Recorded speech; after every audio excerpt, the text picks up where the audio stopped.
It's 1935, and as the Nazis make their first moves on the European stage, the fortunes of some leaders are up and some are down. What everyone's trying to do is get close to the Führer. There's lots and lots of backstabbing. Everyone is jockeying for position. Joseph Goebbels is riding high with his Nazi feel-good propaganda. Hermann Goering is fighting rivals and inner demons. But it's Rudolf Hess who's the biggest loser. The inner circle around Hitler are like cats in a bag. They're all fighting each other, and the man holding the bag is Hitler himself, and he's willingly letting this fight continue. And now they're joined by a dangerous new player, Martin Bormann. Cunning and ruthless, he'll work behind the scenes to undermine them all. This is the inside story of Hitler's henchmen, the power struggles, blind ambition, and fawning sycophants that would create a monster and fuel the most brutal horrors of the Third Reich.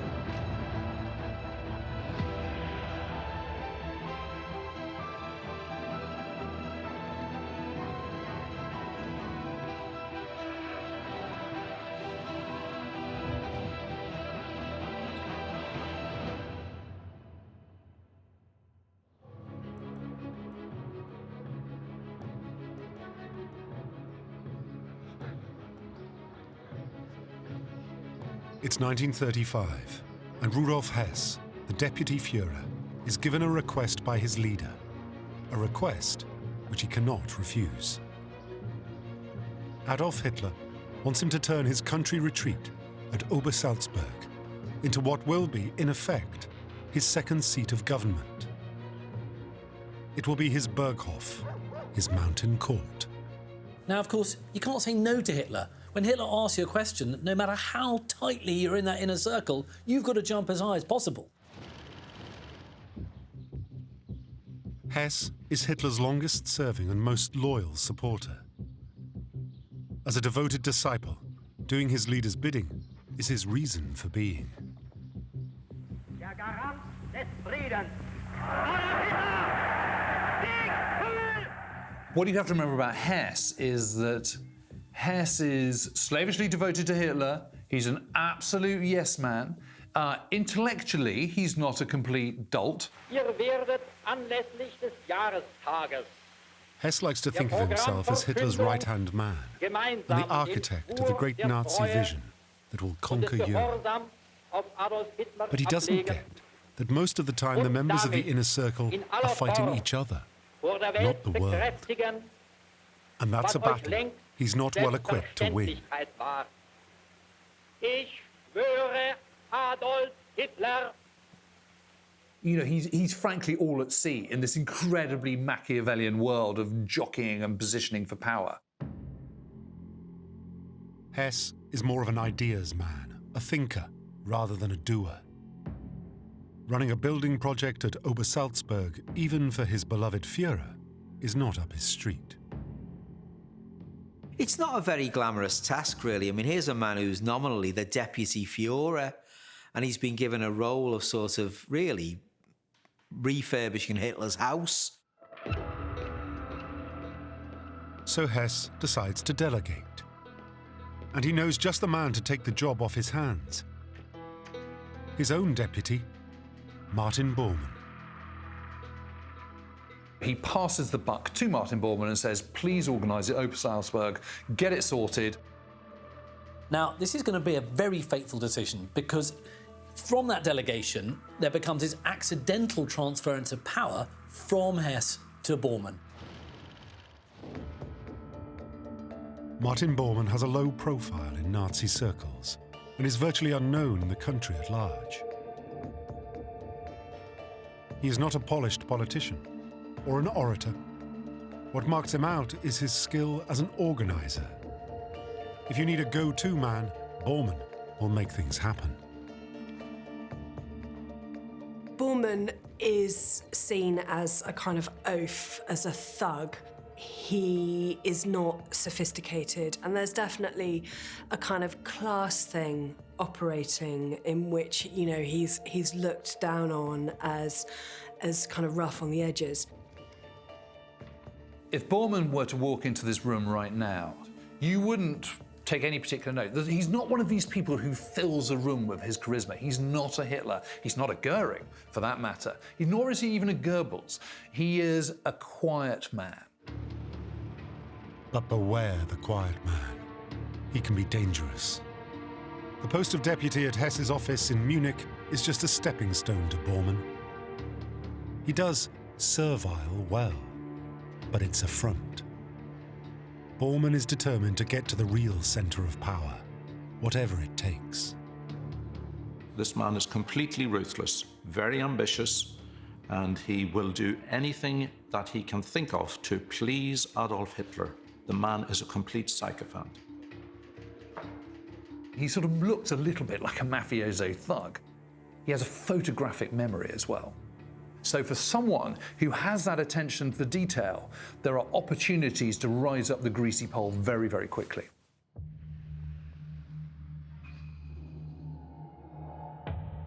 And that's exactly what he does. Thanks to the opportunity his boss Hess has unwittingly given him.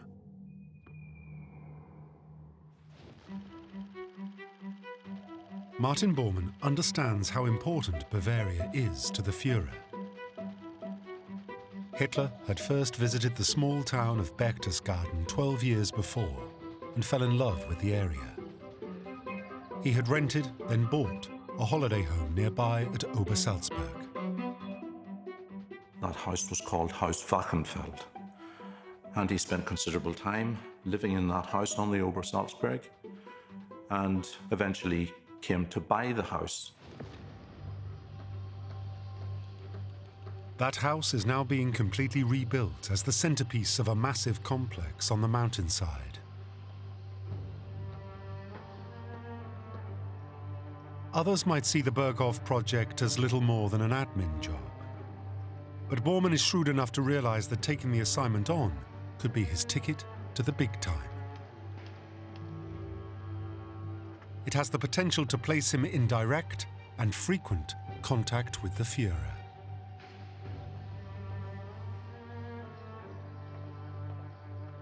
So for Bormann, the opportunity to develop Hitler's favourite place in the world, well, that's a really, really great opportunity for him. And he knows this and is going to grab it with both hands. As work continues on the ambitious rebuilding of Hitler's mountain retreat, the whole country is also undergoing something of a revival. Even some of the Nazi Party's greatest detractors would have looked at Germany at this stage and seen what the regime was bringing and looking, well, it's not all bad. Unemployment's falling, GMP's going up, therefore maybe Hitler and the Nazi Party are bringing this kind of economic miracle he had promised. A new Germany is taking shape. In March 1935, there were the first television broadcasts in Germany. I mean, there were a very, very small number of people who could receive the broadcasts, and this was a very early experiment.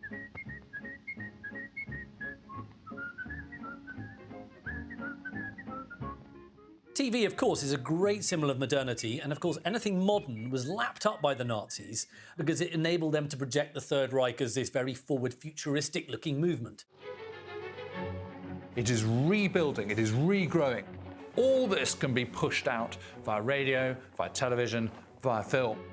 The point is the message is getting across, and everyone in Germany and beyond its German borders starts to believe it. And Bormann is determined that nothing will reflect this growing confidence in the new Reich more powerfully than the Führer's Camelot, rising high in the Bavarian Alps.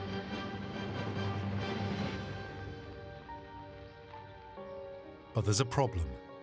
To fulfill his lavish plans, he'll need to acquire more land.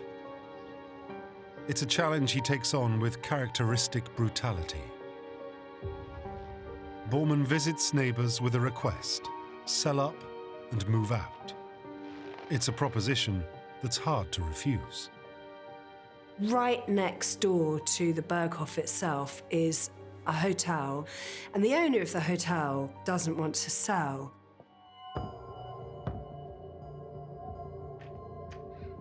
But Bormann's methods can be very persuasive. Martin Bormann is determined to buy this building, and he approaches the owner. The owner is reluctant, he refuses to sell. Bormann's response is swift and merciless. He sends the owner to Dachau concentration camp. The owner comes around to the idea of selling the hotel. Bormann offers an amount of money, which was a fair market value at the time for the building, and then at the last minute, he pays a considerable amount less. He holds back on a large amount of the agreed sum. Bormann's methods are blunt but effective. He forces the purchase of land all around what is initially quite a kind of modest mountain chalet, and in order to create this enormous sort of empire that becomes Hitler's court.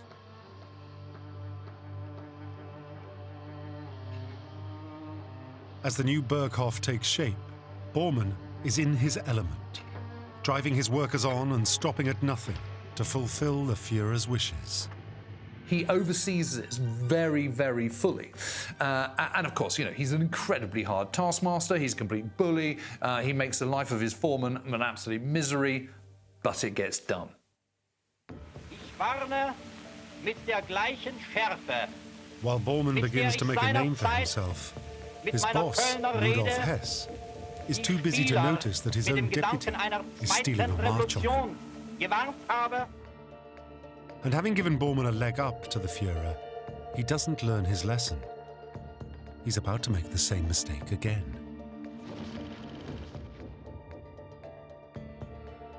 Albert Speer is a young architect working on various projects in Hess's ministry, including for the Nuremberg rallies, where the faithful come to reaffirm their loyalty to the Führer and the Nazi Party.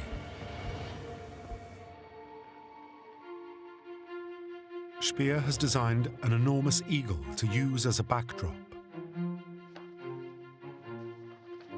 Not wanting to take the responsibility for signing off the design himself, Hess sends him to Hitler. It's an introduction that will change Speer's life.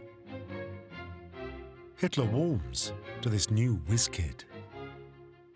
Hitler has seen Speer, this rather glamorous young architect, and whisked him up to work for this wonderful Nazi project. So for a period, Speer is in this kind of golden world where he is achieving so much, he's so on top of things, and he's in the kind of glow of Hitler's appreciation.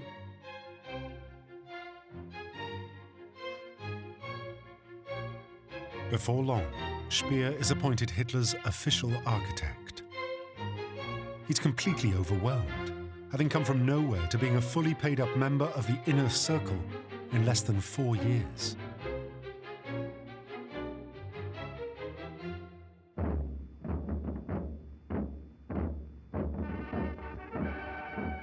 After his eagle design, the young star has more big ideas for the annual gathering.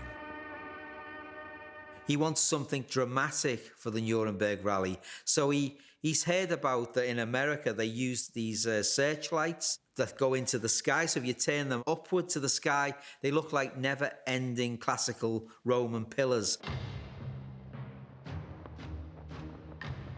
But Speer's ambitions bring him into conflict with one of the Reich's heavyweights. Naively, he thinks he can just ask the Luftwaffe to lend him 130 anti-aircraft searchlights. But he's treading on the toes of the wrong man. Commander-in-Chief Hermann Goering throws a fit, saying it'll jeopardize national security. Goering makes the point that, you can't just take bits of my Luftwaffe and use them for some ceremonial occasion. Of course, he's just jealous that, you know, that really Albert Speer has risen as this young man. But it does reveal his ego can be pricked. Undeterred, Speer goes over Goering's head, direct to the Führer. Hitler agrees with his golden boy and overrules the revered war hero. What you've got is a kind of rather cheeky upstart, a young whippersnapper who's coming in and actually bending the ear of the Führer. And that's annoying. Speer gets his way, and his so-called Cathedral of Light becomes an iconic image of Nazi propaganda. The newcomer to Hitler's circle has got the better of the Nazi stalwart, but he's made an enemy who won't forgive or forget. That's the sort of thing that's going to wind up people like Goering. And from Speer's point of view, he just needs to watch it a little bit. Rudolf Hess's introduction of new members to the inner circle isn't helping his relations with the old guard. And to make matters worse, too late, Hess begins to realize that his own deputy is making himself rather too indispensable to Hitler. Martin Bormann is using the Berghof project to worm his way ever closer to the center of power. And the deputy Führer is beginning to feel surplus to requirements. So I think this is a really important moment, really, in the schism between these two men. And also, Bormann wins on this one. He's given this huge task. And of course, he does it very well. Hitler's very impressed by the whole project.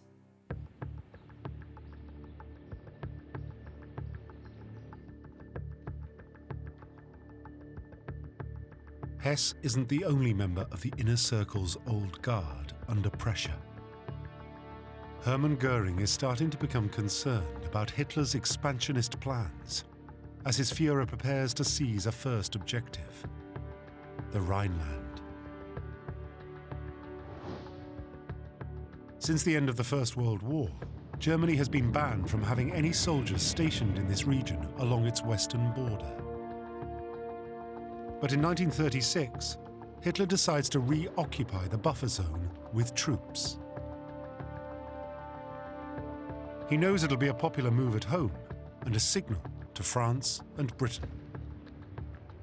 It was a way of saying we are no longer going to be a vassal state told what to do under the terms of Versailles. We are reasserting our German freedoms.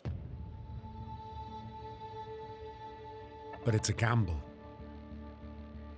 Goering fears the Allies will retaliate to this blatant provocation with military force.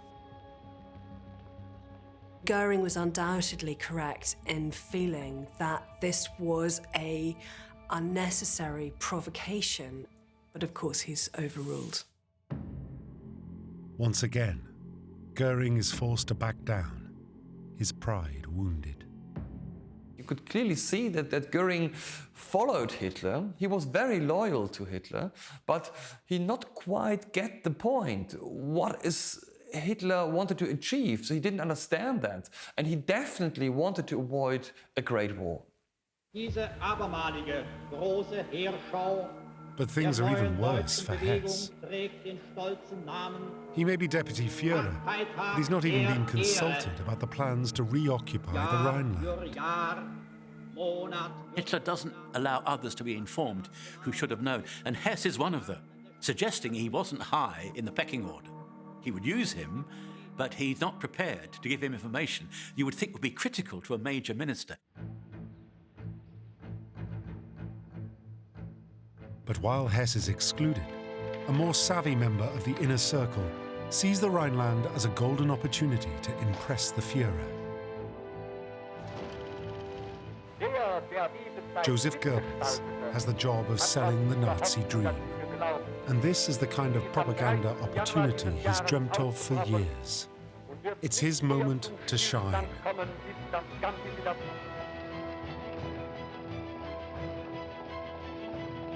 The troops march in, and alongside them are an army of Goebbels' film crews and newsmen. For the first time since 1918, he says, Germans have something to be proud of. The message is loud and clear. Germany is on the rise again.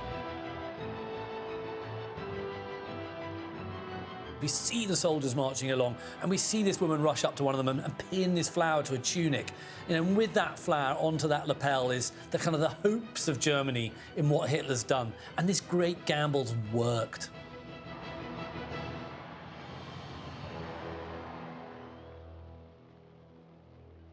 As the Nazi Party takes stock after this first move on the European stage, the fortunes of some of the leaders are up and some are down. Goebbels has created a wave of euphoria in Germany and is in Hitler's good books. Goering has been put in his place, and Hess has been sidelined.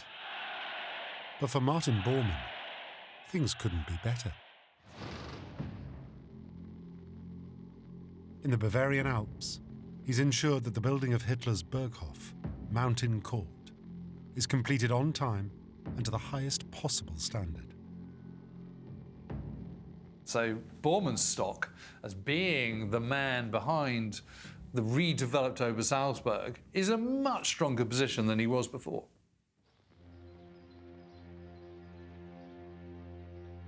Where the old house stood, there's now a new, much more impressive residence befitting the status of the Führer.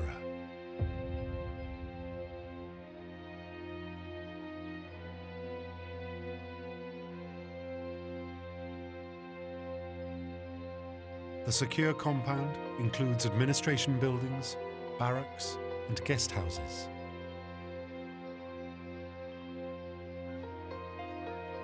For the German people, the Berghof becomes a place of pilgrimage. Parties of school children and admirers of their beloved leader travel to Bavaria from all over the country.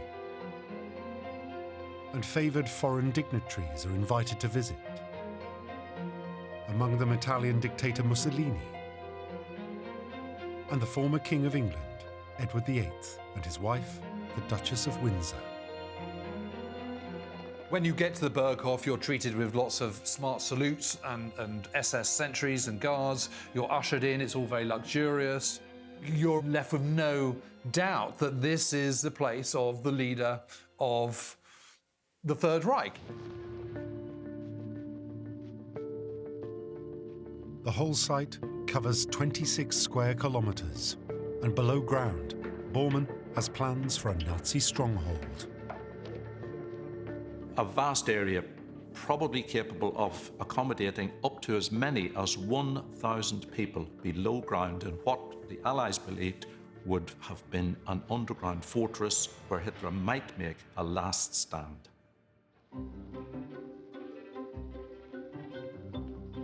But in the summer of 1936, there is no talk of defensive fortresses, no thoughts about a last stand. Bormann has created for Hitler a fantasy rural escape and an HQ all in one. I think Hitler had this idea he was going to have the Berghof as a kind of alternative seat of government, partly because he was lazy. He liked to run Germany from his living room. All the decisions that Hitler takes and all these plans and schemes are thought up on a chintz settee in his living room. I mean, that is pretty amazing. And for the cronies at the top of the heap, this is the best of times. They will become known as the Berghof set. But although an invite to Hitler's Camelot is seen as a sign of approval, it comes at a price. If you were transported to the Berghof after it was completed in the late 30s, it would have been like going to the kind of most difficult and awkward weekend house party you could possibly imagine. Let's just look at your host for starters. This is Adolf Hitler. This is a man who gets up late and goes to bed very late, and every evening you've got to spend your night listening to him holding forth in the drawing room until 3 or 4 in the morning. And, to leave early would be treacherous and disloyal.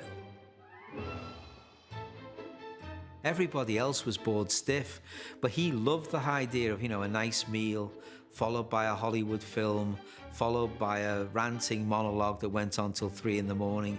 He thought this was wonderful.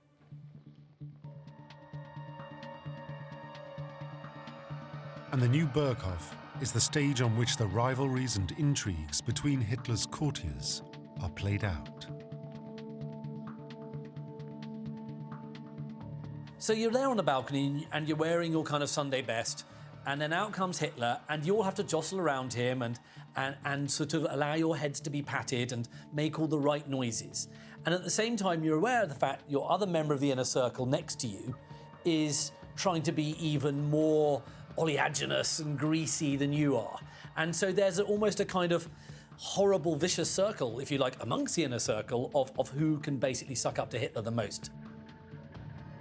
And so we've got all these huge egos, these big personalities, the neighbours from hell scenario, with all these people wanting to curry favour with Hitler, maintain their positions, and climb that ladder.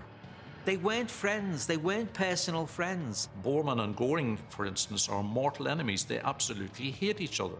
Himmler hated Goebbels. Goebbels hated Himmler. Himmler and Goebbels hated Goering. None of them really liked each other, except the relationship with Hitler.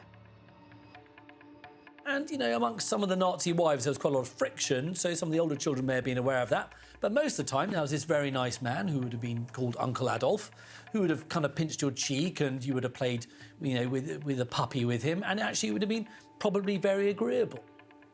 But beneath it is something very, very disagreeable.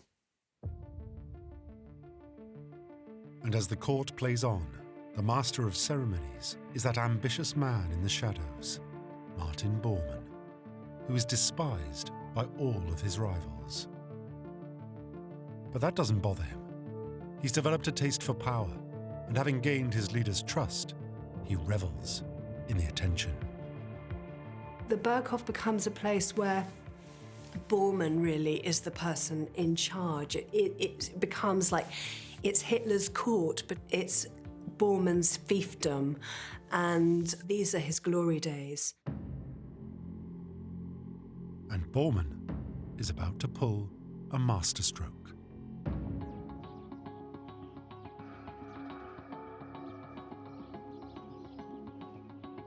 He commandeers a local children's home and moves in. It's one of the largest houses in the area and right above the Berghof. Bormann had already started to control access to Hitler. Now he is literally his gatekeeper. This house overlooks the Berghof, and so he can see all the comings and goings to the Berghof from his own home. He doesn't have to rely on being kept informed. Too late, the other members of the circle realize that they have been outmaneuvered by Bormann and scramble to reassert themselves. Everybody gets frantic about who Hitler's inviting to the Berghof, who's kind of hanging out with him, and they want to be nearby so that they can join in and not see anybody sort of getting closer to Hitler than they are. Each tries to outdo his rivals by displaying his craven loyalty to the leader, the Reich, and everything it stands for. And in this private world of the Berghof, they feel safe formulating plans for the Jewish problem. For as cultured, urbane, and sophisticated as the Berghof set seems, it is easy to forget that on these chintzy sofas, the most depraved ideologies were crafted. There's a curious paradox, and it's only really made sense of by the fact that there is a new morality, if you like, in inverted commas, a new morality within Nazism, which allows people to be cultured, intelligent, educated, and at the same time espouse those most radical, hideous, racist ideas.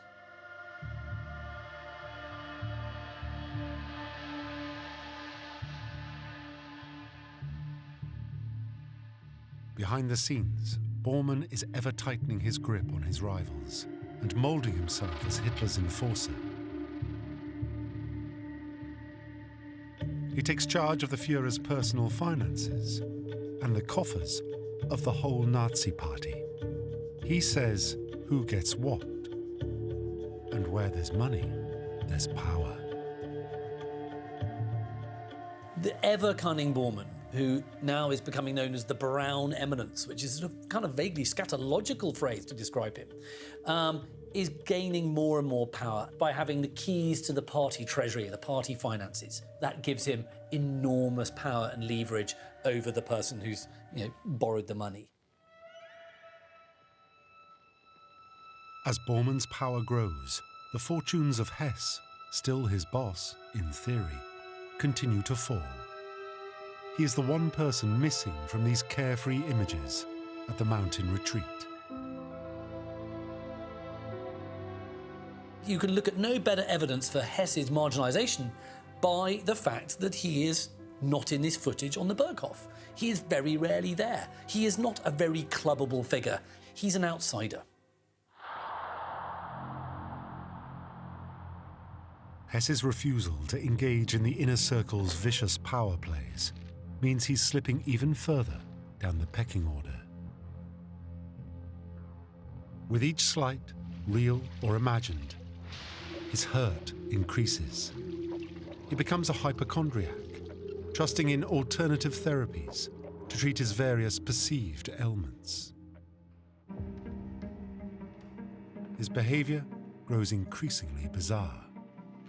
Goering, after mentioning to Hess his neuralgia, one day receives a surprise bundle of packages.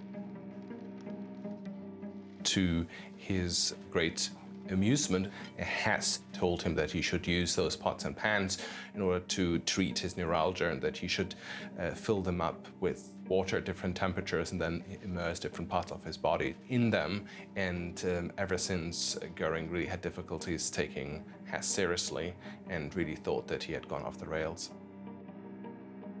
Hess was a deeply troubled man. He was deeply insecure about his role within the inner circle, and I think that he was becoming more withdrawn into the kind of slightly out there weirdo that he always was.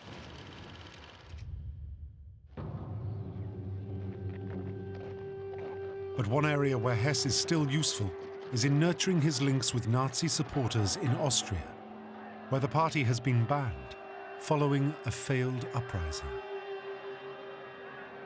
Hess's work as a go-between helps to prepare the ground for the takeover of Germany's neighbour, which Hitler dreams of achieving as his first step to European domination.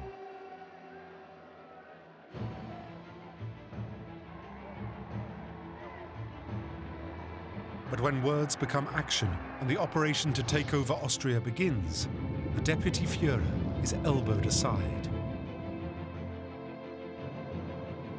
Instead, it's Goering that forges the way. Goering, first of all, puts on a massive demonstration of Luftwaffe strength. There's huge fly paths, and they sort of keep coming over and rotating, going back, refueling, and continuing on. The overwhelming show of force has its desired effect. The Germans march in without a shot fired. Again, the gamble has paid off. They walk in unchallenged, and it is without casualty. It's an extraordinary piece of diplomacy backed by force, but it works. The Anschluss, or joining together, of Germany and Austria is Hitler's greatest triumph yet, and the Austrians seemingly welcome their new master with open arms. Like the Rhineland thing, it worked. If it works, it's great. If it fails, it's disaster. But it worked. It's a bluff that's not called.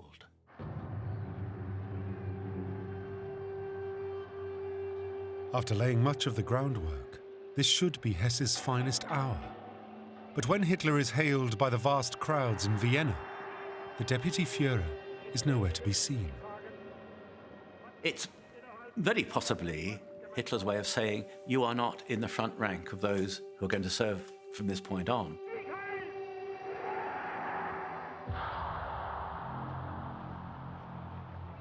On the surface, the Anschluss appears to be a peaceful uniting of nations. But the day after Hitler's victory speech, the terror begins. It's led by Heinrich Himmler, one of those men at the Berghof who like to think of themselves as cultured and sophisticated. He's the cowardly wannabe soldier who doesn't have any military experience to fight armies. Instead, he wages war on defenseless civilians. His SS starts rounding up thousands of Jews and taking them into protective custody. Jews were being arrested, their property was being taken, they were taken off to camps, in some cases murdered by Austrian Nazis. This was really the start of an open program of anti-Semitism, and it became a model that was then transferred to Germany itself. But back in Berlin, Goering takes the plaudits alongside his Führer as an adoring and oblivious German public celebrates another great and apparently peaceful victory.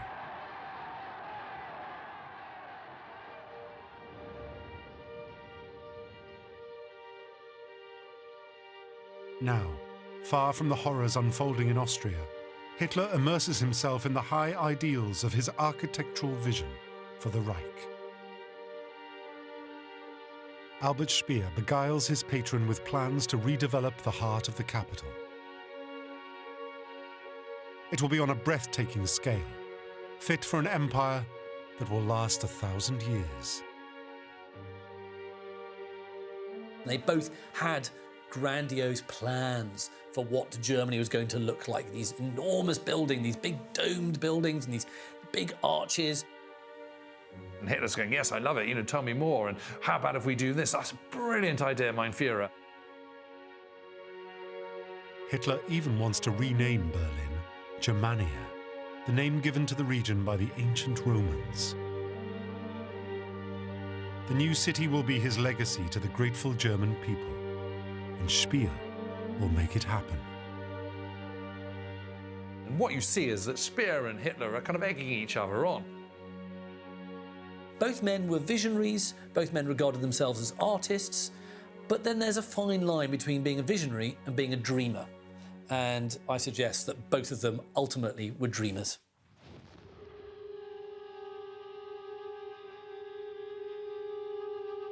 Their shared vision and passion means the two men become close. Speer is one of the very few people who can bypass Bormann's increasing ring of steel and approach Hitler directly. To Borman, Speer's relationship with the Führer is a threat he'll need to address. But there's another member of the inner circle whose personal ties to Hitler he cannot interfere with. And that person is Eva Braun. She has been Hitler's mistress for the past 6 years. Eva was 17 when she was introduced to the 40-year-old Nazi Party leader whilst working as an assistant to his official photographer. Eva Braun was quite an outgoing person. She was fun-loving, she liked exercise, she liked to smoke, and these were all things that Hitler did not really like. So when Eva Braun was on her own on the Berghof with a small number of close friends, she led a totally different kind of life than from the time that Hitler was there. While Hitler was around, which she of course was always longing for, she had intimate moments with him, which she really cherished, but she also really resented that she could neither be herself and that she was hidden away by Hitler.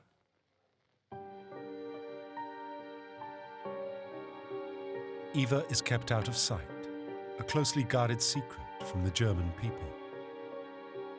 It was necessary for Hitler's PR that, rather like Elvis in his early days, that he shouldn't have an open girlfriend because it would turn off lots of fans.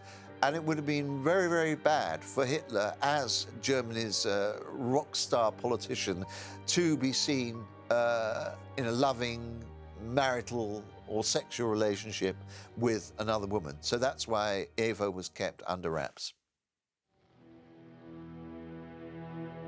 Eva Braun may come across as a typical fun-loving girl in her home movie footage, but she had unique influence over the Führer, and the competing rivals of the inner circle knew it.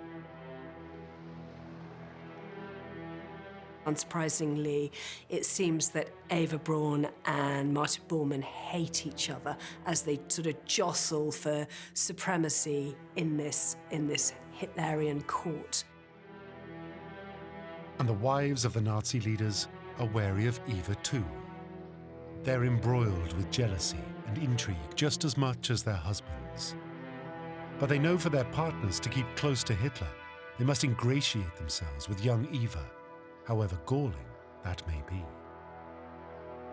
There are a lot of women staying at the Berghof, but they mostly despise Eva Braun and look down on her as an unmarried woman, as Hitler's mistress, as somebody who really shouldn't have any position at all in their view. The one wife who is not seen in Eva's footage is Emmy Goering, Hermann's larger-than-life partner. In public, the glamorous Emmy likes to be thought of as First Lady of the Reich, a role model for German womanhood. She despises Eva and thinks she is not worthy of the Führer. There's also probably an element of jealousy because through her relationship with Hitler, she obviously is very, very close to the source of power that their husbands are jostling for. Even the men tread carefully around Eva and are not above trying to flatter her, as she records in her occasional diary. Goebbels sent me a really wonderful pearl necklace and wrote, "The prettiest gift I can present to my honored and beloved Führer is this small token of my respect for you." But Goebbels' extravagant gesture to ingratiate himself with Eva Braun misfires. Goebbels, with all his brains, is still an impossible man. He still does not know that Adolf hates pearls and that I am never allowed to wear them in his presence. He says they bring bad luck.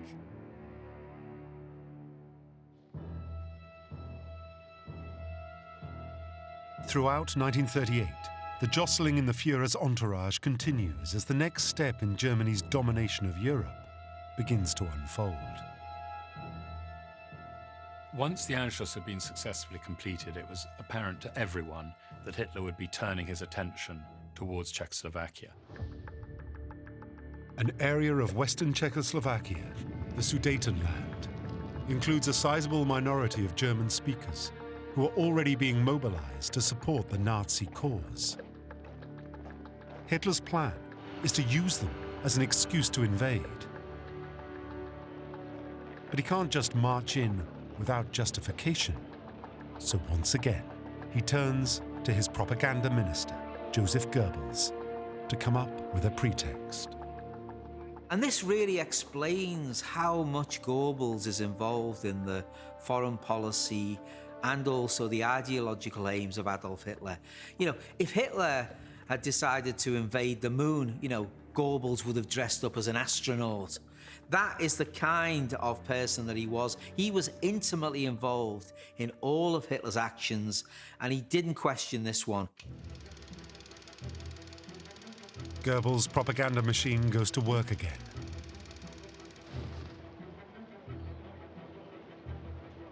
He stokes up division and hatred by portraying these Germans as victims of Czech oppression. There are calls for the Sudetenland to be brought into the fatherland to restore order.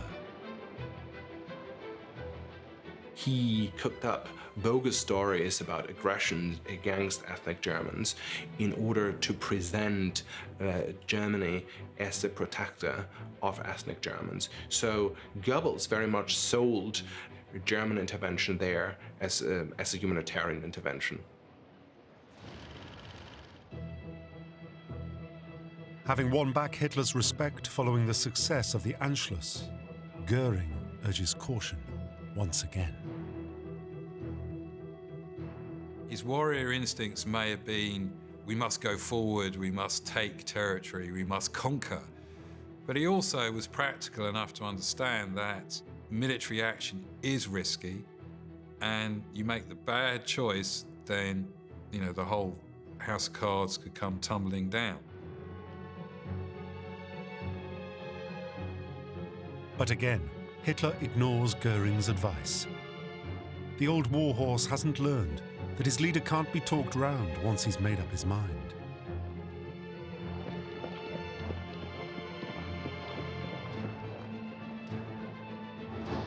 German troops pour into the Sudetenland, and they don't stop there. 6 months later, they push on and take another large chunk of Czechoslovakia. Another gamble has paid off, and Hitler's house of cards remains standing. Yet once again, Goering must swallow his pride.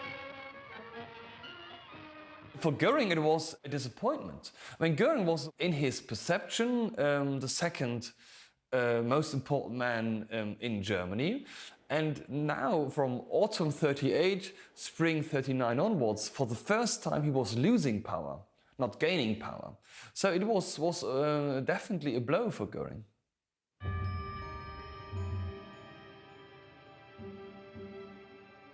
Knocked back, Goering has another problem. An old addiction rears its head.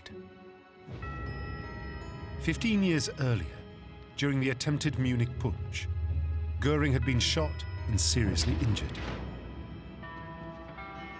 Treated with morphine to kill the pain, he became hooked on the drug. It took him 2 years to kick the habit.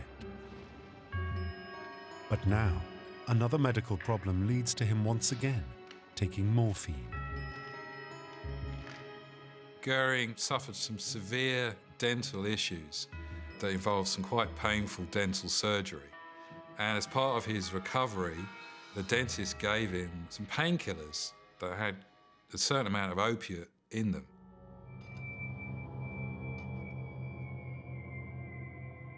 He is soon hooked again, and in the war years to come, strong rumours of this addiction to morphine will blight Goering's career, and his reputation will continue to seesaw.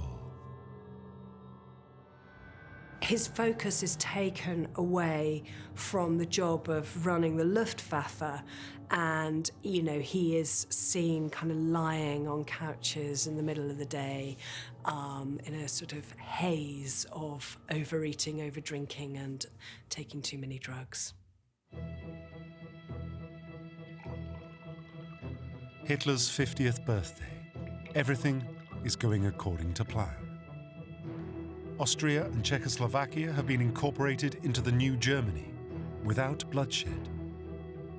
The Führer reigns supreme, and the Berghof set is in party mood. These leading Nazis all recognise that this is a key moment, that this is a time where you can just curry a little bit more favour, that you can just manoeuvre yourself into a slightly stronger position. But what present do you give the man who has the biggest empire since the Kaiser? All these leaders are jostling to give the ultimate leader the best present.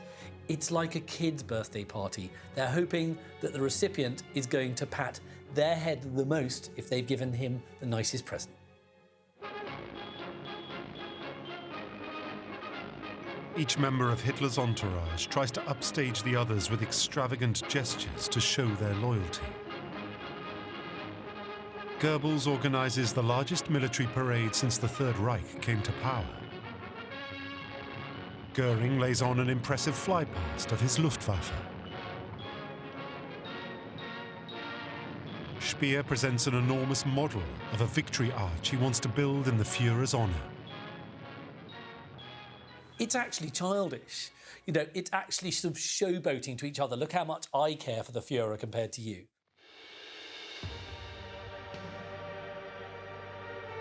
But Borman, predictably, trumps them all. At vast expense, he has built a stunning mountain-top tea house for Hitler above the Berghof. It's later to be dubbed by the Allies the Eagle's Nest. The Eagle's Nest is a spectacular building dominates the area. It is really the icing on the birthday cake.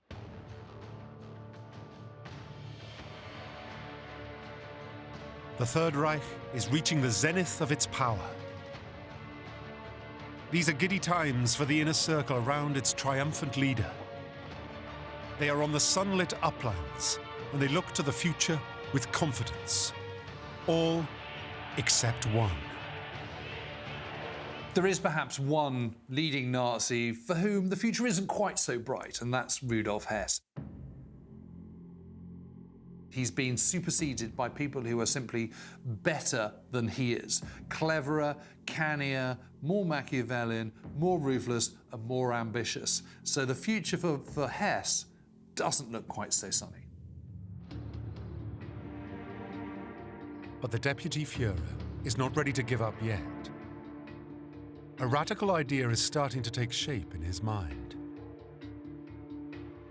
It's his way to outflank his rivals, win back Hitler's favor, and create a pact to enable Germany to have total domination over the European mainland. Hess's secret plan will lead to the most bizarre episode in the Second World War.